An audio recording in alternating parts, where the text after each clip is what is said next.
아폴로와 루나 임무 이후 수십 년 동안 인류의 관심이 다른 행성으로 향하는 사이에도 달은 그 비밀을 간직하고 있었습니다. 1976년 소련의 마지막 샘플 귀환은 한 시대의 끝을 알렸고, 그 후 거의 하루아침에 달 탐사 경쟁이 다시 불붙기 시작했습니다. 스페이스X의 새로운 로켓들은 하늘로 솟아올랐고, 나사는 아르테미스 프로그램을 개발했으며, 중국은 조용히 아무도 가보지 못한 곳으로 발걸음을 옮겼습니다. 달의 뒷면에서 기이한 발견에 대한 소문들이 떠돌기 시작했습니다. 과연 달먼지 아래에서 무엇이 발견되었으며, 왜 모두가 그곳으로 돌아가는 것일까요? 우선 배경 지식을 좀 살펴보겠습니다. 중국의 달 탐사는 비교적 최근인 21세기 첫 10년에 시작되었습니다. 중국 국가항천국은 달의 여신 이름을 딴 찬거 궤도선과 착륙선 시리즈를 발사하여 야심찬 단계별 계획을 실행하며 우리의 가장 가까운 천체 이웃을 체계적으로 탐사했습니다. 이 임무들의 목표는 과학적 발견과 전략적 목표를 동시에 추구하며 우주 강국으로서 중국의 위상이 높아지고 있음을 알리는 신호탄이었습니다. 2007년에 발사된 창어 1호는 중국 최초의 달 궤도선이었습니다. 이 궤도선은 달 표면의 3차원 지도를 만들고 토양의 구성을 분석했습니다. 주목할 점은 창어 1호의 장비들이 레골리스에서 헬륨-3의 흔적을 감지했다는 것으로, 이는 중국의 자원 확보 야망을 보여주는 초기 신호였습니다. 2010년에는 고해상도 카메라를 장착한 또 다른 궤도선인 창어 2호가 발사되었습니다. 이 탐사선은 다음 임무를 위한 잠재적 착륙 지점들을 조사했습니다. 달 표면 위 14.5km 상공을 비행하며 가능한 착륙 구역들을 촬영하고 지형의 안전성을 확인했습니다. 불과 3년 후 중국은 달의 최초의 연착륙을 성공시켰습니다. 우주선은 앞면의 임브리움 바다에 착륙했고 위투 탐사 로봇을 보냈습니다. 이는 1976년 이래 달에 이루어진 첫 번째 착륙이었으며 수십 년간의 침묵을 깨는 순간이었습니다. 위투 탐사 로봇은 자외선 망원경을 장착했는데, 이는 이러한 종류로는 최초의 달 관측 장비였습니다. 2019년에는 역사에 기록될 임무인 창어 4호가 발사되었습니다. 원래는 창어 3호의 예비 탐사선이었으나 달의 뒷면 탐사 임무로 전환되었습니다. 그 목표는 그 어떤 나라도 성공하지 못했던 달 뒷면에 최초로 착륙하는 우주선이 되는 것이었습니다. 중국의 체계적인 프로그램은 기술적 진보뿐만 아니라 지정학적 야망까지 드러냈습니다. 군부가 직접 감독하는 중국 국가항천국은 과학적 발견과 전략적 위신이라는 두 가지 목표를 추구했습니다. 일부 분석가들은 중국이 전략적 자원 확보에 집중하고 있다고 분석하며, 이는 새로운 달 에너지 쟁탈전의 시작을 의미한다고 봅니다. 달리 말해 국가적 자긍심을 넘어 우리의 위성이 지닌 손대지 않은 풍부한 자원들, 즉 금속, 물, 그리고 핵연료가 핵심적인 동기입니다. 그래서 2019년 1월 3일 창어 4호는 달의 뒷면이라는 미지의 밤에 발을 디뎠고 폰 카르만 크레이터에 순조롭게 착륙했습니다. 이 크레이터는 거대한 남극 에이킨 분지 내에 위치하며, 이는 태양계에서 알려진 가장 큰 충돌 구조 중 하나입니다. 달의 뒷면이 갖는 중요성은 실로 엄청납니다. 그곳은 언제나 지구를 등지고 있어 우리의 전파 통신으로부터 가려져 있고, 이전의 착륙선들에 의해 탐사되지 못한 채 남아 있었습니다. 과학자들은 오랫동안 그곳의 고대 지형과 손상되지 않은 무선 환경을 탐사하기를 열망했지만 기술적 난관이 엄청났습니다. 달의 질량이 직접 통신을 가로막기 때문에 어떤 탐사선도 뒷면에서 지구와 교신할 수 없었습니다.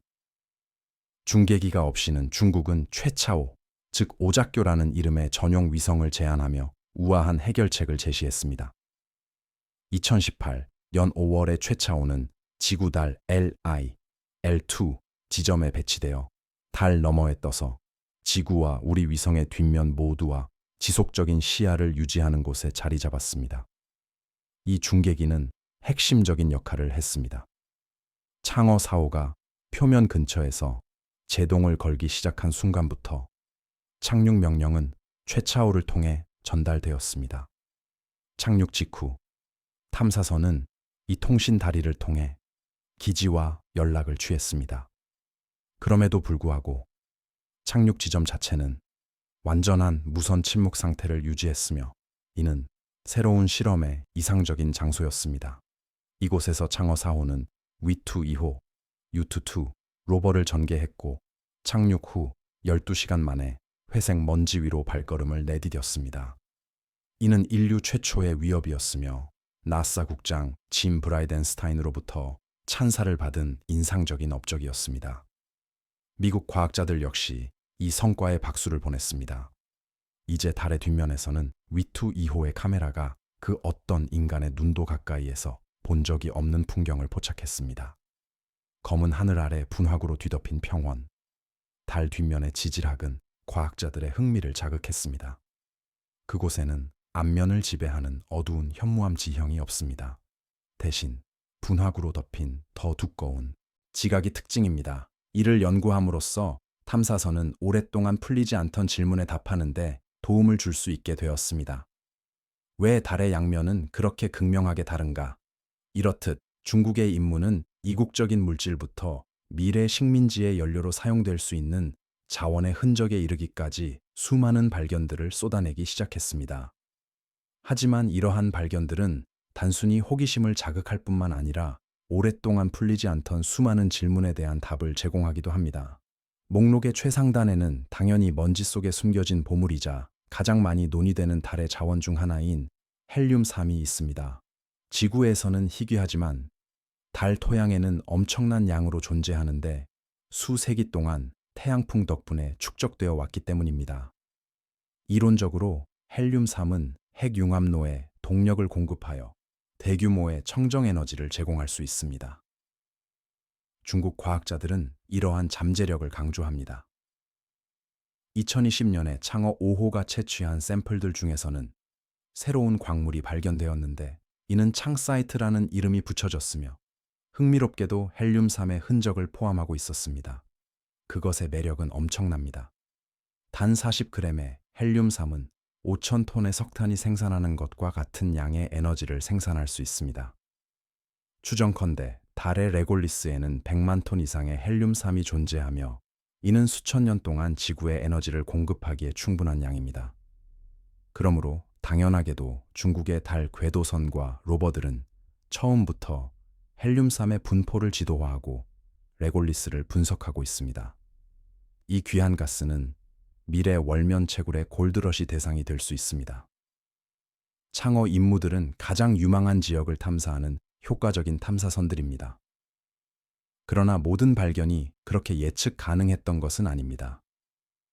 2019년 중반에 위투 2호 로버의 운영자들은 작은 분화구에서 특이한 것을 발견했습니다. 주변 토양과는 다른 질감을 가진 반짝이는 얼룩이었습니다. 신비로운 젤리 같은 물질의 발견은 인터넷을 들끓게 했습니다.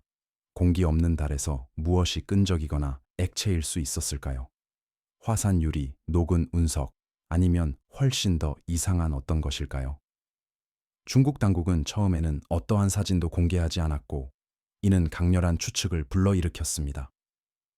사진들이 마침내 공개되었을 때 그것들은 먼지와 바위 사이에 모여있는 반짝이는 어두운 물질을 드러냈습니다. 스펙트럼을 분석한 과학자들은 이를 운석 충돌의 열로 인해 녹아버린 토양과 암석인 브레시아로 식별했습니다. 다시 말해 유리질의 월석 얼룩은 아마도 감남석과 휘석 같은 광물이 풍부하게 함유된 채로 매끄러운 덩어리로 녹아내린 것이었습니다. 물론 외계 물질은 아니었지만 여전히 흥미로운 발견이었습니다. 이는 아폴로 임무에서 가져온 녹은 레골리스 샘플과 비슷했지만 완전히 새로운 장소에서 발견되었습니다. 이 반짝이는 얼룩은 달의 뒷면을 형성한 괴너지 충돌의 역사를 이야기해주고 있었습니다.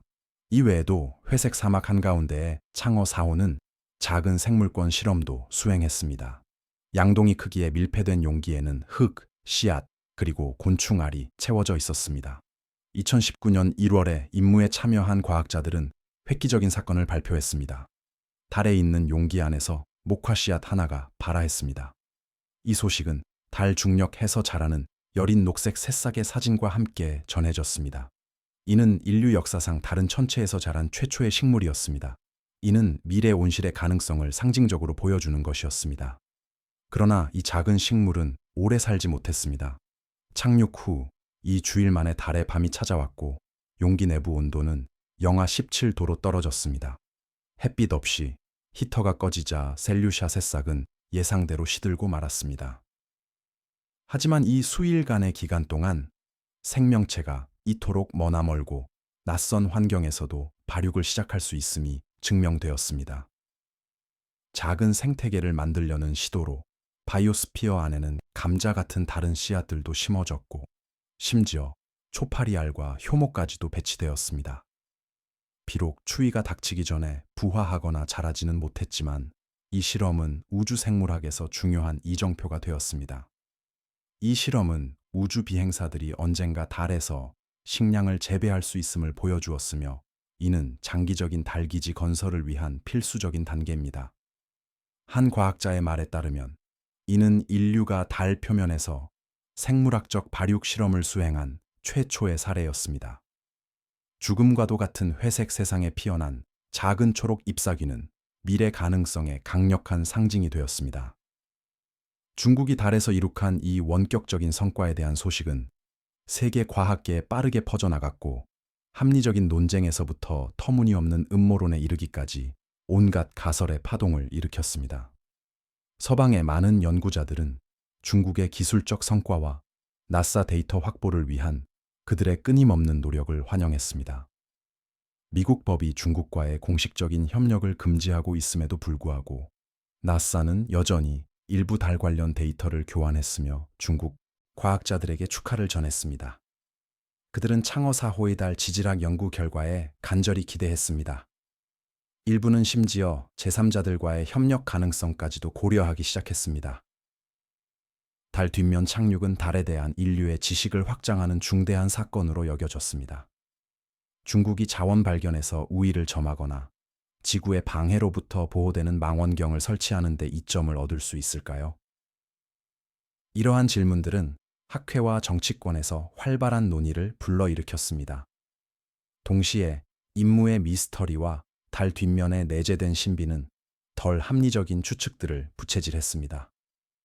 음모론은 온라인 포럼과 타블로이드지 헤드라인에서 만연했습니다. 일부 사람들은 창어 4호가 정말로 놀라운 무언가를 발견한 것은 아닌지 궁금해했습니다. 아마도 외계 유물이나 지구의 시선으로부터 숨겨진 고대 구조물의 증거 같은 것 말입니다. 젤리 같은 물질에 대한 첫 보고가 나왔을 때 어떤 사진도 공개되기 전부터 외부 논평가들은 살아있는 유기체부터 비밀 기지에 이르기까지 온갖 터무니없는 추측을 내놓았습니다. 마찬가지로 2021년에는 유투가 지평선 너머로 육면체 모양의 그림자를 발견했고 이는 곧 미스터리 오두막으로 불리게 되었습니다. 수주 동안 인터넷에서는 탐사 로버가 모노리스나 외계인의 오두막을 발견했다는 농담과 여러 이론이 떠돌았습니다. 탐사 로버팀은 이러한 이론들을 받아들여 미스터리 하우스라는 별명을 사용했지만 어떠한 특별한 주장도 내세우지는 않았습니다. 위투 2호가 수일간의 탐사 끝에 진실이 밝혀졌습니다. 그 정육면체는 분화구 가장자리에 놓인 단지 기이한 모양의 바위일 뿐이었습니다. 실제로는 웅크린 토끼를 닮아 있었습니다. 이는 꽤 적절했습니다. 왜냐하면 위투, 유투는 옥토끼를 의미하기 때문입니다. 외계인 관련 이론 외에도 더욱 전략적이고 현실적인 이론들이 존재합니다. 관측자들은 중국의 우주 프로그램이 군사적 연관성을 가지고 있음을 지적하며 이는 달의 뒷면에 있을 수 있는 비밀스러운 목적에 대한 우려를 낳습니다. 일부는 그곳에 위치한 기지가 활동을 숨기는 데 사용될 수 있거나 심지어 지구에서의 관측으로부터 보호되는 관측 지점 또는 로켓 발사 감지 지점의 역할을 할 수 있다고 제안합니다. 그러나 창어 4호가 과학기기 외에 다른 것을 운반했다는 증거는 없습니다. 그 임무의 탑재물은 공개적으로 발표되었으며 심지어 유럽에서 제공된 요소들도 포함했습니다. 예를 들어 스웨덴의 중성자 탐지기나 독일의 방사선 실험 장비 등이 그것입니다. 그럼에도 불구하고 미국과 다른 국가들도 달로 돌아오는 시점에 이루어진 중국 우주 노력의 시기와 목적은 새로운 우주 경쟁에 대한 논의에 불을 지폈습니다. 현재 우리는 달의 뒷면에서 이루어진 발견들이 중국뿐만 아니라 우주 활동을 하는 모든 국가의 미래 계획을 변화시키고 있음을 이해합니다. 그리고 창어 임무에서 얻은 결과들은 몇 가지 중요한 함의를 가집니다. 그중 가장 중요한 것은 달 기지 건설의 실현 가능성입니다. 이 프로그램의 성공은 달의 연구 기지를 건설할 가능성을 열어주는데 아마도 그 뒷면의 말입니다. 만약 인류가 그곳에 기지를 건설한다면 천문학 분야에서 전례 없는 전파 정숙 라디오 콰이어트를 누릴 수 있을 것이며 이는 지구의 간섭 없이 우주의 소리를 들을 수 있게 해줄 것입니다. 하지만 뒷면은 또한 영구적인 통신 고립을 의미합니다. 미래의 기지들은 아마도 쾌차오 쾌키아오와 같은 통신 중계 위성들에 의존하게 될 것입니다. 중국은 이번 10년 이내에 달 토양으로 시설을 건설하기 위해 3차원 인쇄 3D 프린팅 기술을 잠재적으로 활용하면서 로봇 연구 기지를 건설할 계획입니다. 달의 뒷면은 더 이상 도달 불가능한 곳이 아니므로 아마도 언젠가 우리는 지구로부터 영원히 숨겨진 곳에 건설된 서식지나 천문대를 보게 될 것입니다. 게다가 확인된 헬륨-3, 헬륨-3, 매장량과 다른 광물 발견들은 달에서의 채굴 가능성을 높입니다. 만약 헬륨-3이 상당한 양으로 채굴될 수 있다면 이는 에너지 생산을 혁신할 수 있습니다. 지구에서 중국 과학자들은 달에서 가져온 100만 톤의 헬륨-3이 지구의 에너지 수요를 만년 동안 충족시킬 수 있으며 이는 근본적으로 전 세계적인 에너지 및 기후 문제를 해결할 것이라고 추정합니다. 헬륨-3 채굴 경쟁은 현재 지정학적 전략의 한 부분입니다. 비록 이는 다소 추측성 예측이며 실현되기까지는 아마 수십 년이 걸릴 수 있겠지만 달에서 헬륨-3을 효율적으로 채굴하는 방법을 가장 먼저 개발하는 국가는 에너지 분야에서 막대한 전략적 우위를 차지할 것이기 때문입니다. 중국의 달 탐사 임무는 이러한 채굴의 실용성을 평가하기 위한 기반을 다지고 있습니다. 예를 들어 헬륨-3을 방출하기 위해 달 토양을 가열하는 최적의 방법이 실험을 통해 파악되었습니다.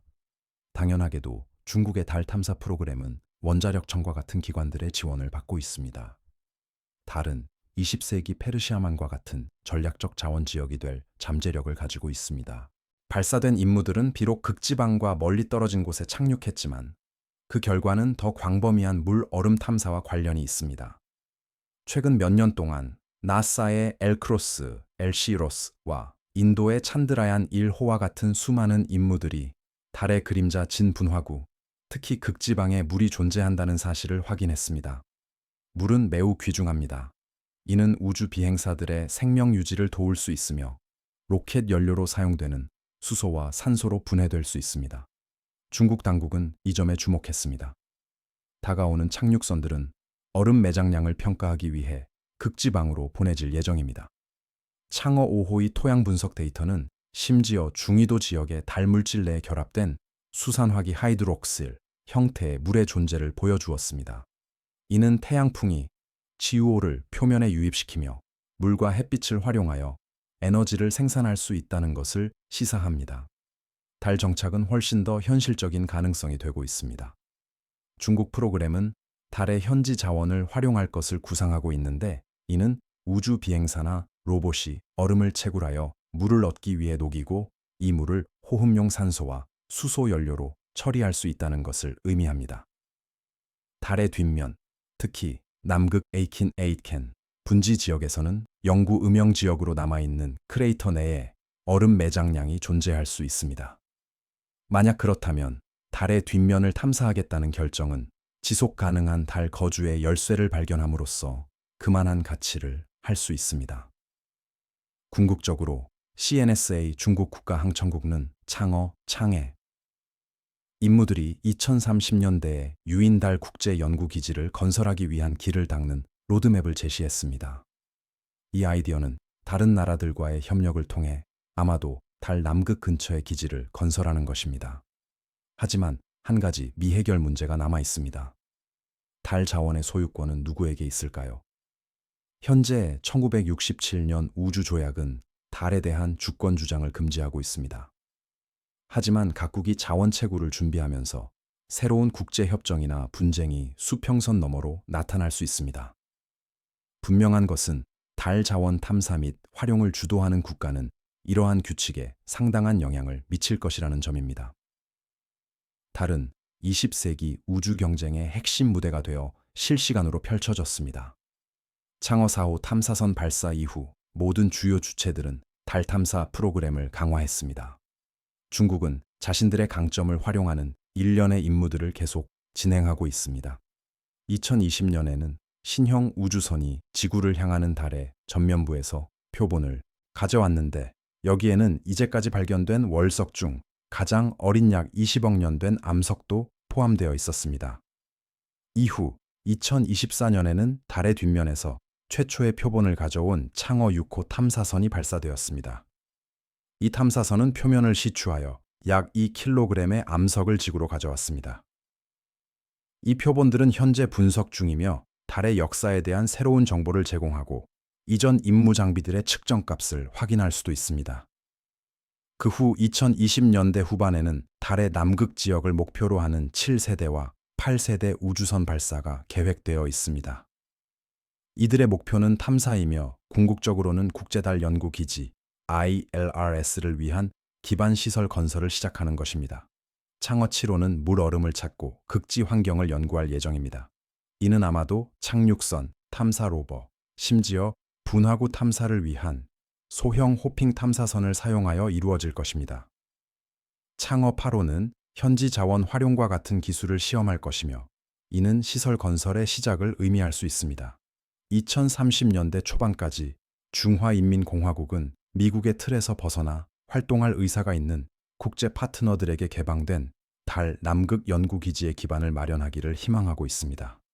한편 미국은 민간 산업체인 스페이스X와 블루 오리진 그리고 동맹국들의 연합의 지원을 받는 나사의 아르테미스 프로그램을 통해 달 탐사 야망을 되살렸습니다. 아르테미스 프로그램의 목표는 미국 우주 비행사들을 달로 귀환시키고 남극에 연구기지를 설립하는 것입니다. 비공식적인 목표는 새로운 시대의 첫 유인 착륙이며 원래는 나사의 2024년 임무인 아르테미스 3호로 예정되어 있었습니다. 우주 비행사들을 달 표면에 보내는 첫 임무는 2025년 이후로 연기되었습니다. 현실적으로 착륙은 약 2027년경으로 예상됩니다.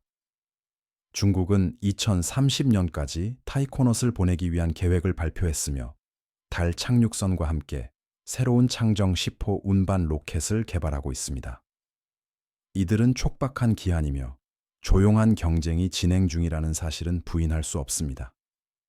2024년 중국 관리들은 달 경쟁에서 미국을 직접적인 경쟁자로 처음으로 지목했습니다. 이는 주목할 만한 인정입니다. CNSA의 전략 보고서는 향후 20년에서 30년 안에 중국의 ILRS 기지와 미국의 아르테미스 기지가 달 남극에서 나란히 운영될 것이라고 전망합니다. 상황이 펼쳐지는 배경은 문자 그대로 동일한 곳입니다. 햇빛이 비추는 산등성이와 그 아래 물 얼음으로 가득 찬 어두운 분화구들. 이는 두 나라가 자신들의 깃발을 꽂고 기반 시설을 건설하기를 희망하는 지역입니다. 아마도 지정학적 긴장을 초래할 것입니다. 미국은 자원 활용과 우주에서의 행동에 관한 외교적 틀인 아르테미스 협정, 아르테미스 코드스를 여러 국가와 체결했습니다. 한편 중국과 러시아는 ERLRS를 위해 자신들만의 길을 개척하고 있으며 영토라기보다는 전략적 요충지 점령에 대한 우려도 존재합니다. 양측은 태양 에너지에 필요한 지속적인 햇빛과 얼음 매장량에 근접한 최고의 요충지를 확보하기를 원합니다. 이러한 활동을 어떤 규칙이 지배하게 될지에 대한 질문은 여전히 답을 찾지 못했습니다. 이것은 60년대의 치열한 경쟁이 아니라 협력과 경쟁이 뒤섞인 더욱 복잡한 양상입니다. 법적인 관점에서 볼 때 나사와 CNSA는 직접적으로 협력할 수 없습니다. 그러나 창에 프로그램의 장비를 가지고 있고 아르테미스 협정의 파트너이기도 한 유럽과 같은 중간자들은 간접적인 협력의 네트워크를 형성하고 있습니다. 하지만 전반적인 상황은 명확합니다. 우주 경쟁이 다시 시작된 것입니다. 이번에는 지속 가능한 탐사와 어쩌면 개발의 대상이 될 달이 그 상입니다. 60년대의 달 경쟁은 경쟁자들을 이기고 흔적을 남기는 것이었습니다. 그러나 2020년대에는 미래를 위한 거점을 구축하는 데 중점을 둡니다. 궁극적인 질문은 이러한 발견들이 모두에게 이익이 되는 협력을 촉진할 것인가, 아니면 달 공간을 분할하는 경쟁을 부추길 것인가일 수 있습니다. 현재로서는 달의 뒷면이 더 이상 어둠 속에 있지 않습니다. 새로운 시대의 실험장이 된 것입니다. 국가들은 물론 민간 기업들까지 달 표면을 또 다른 서부 개척 시대로 보고 있습니다. 그동안 우리 행성의 미래를 형성할 수 있는 비밀들은 저 위 은빛 구슬에서 조용히 기다리고 있습니다.